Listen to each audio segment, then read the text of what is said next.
bu qaranlıq gecədən qorxuram.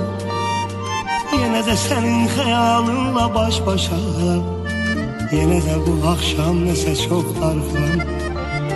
Yar yenə sənsizliyinlə baş-başa. Nasıl şair qələm var ağlarınla avut məni, unutmaq asandırsa öncə günüm unut məni.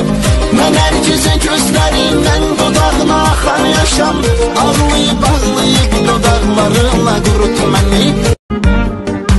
Dolları rubli, starые жигули, брат давай рули, кайфуй до утра, гуляй допоздна, кайфуй. Adem Hevva'nı sevip, Ferhat Şirin'i sevip, Mecnun Leyla'nı sevip, ben seni sevdiğim kadar.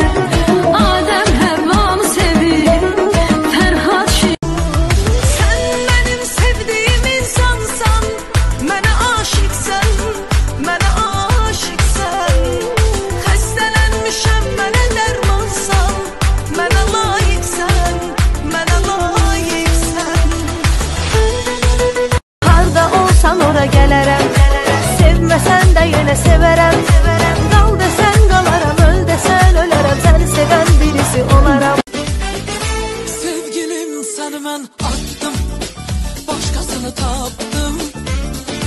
İndi sən də qal yana yana, günahı məndə.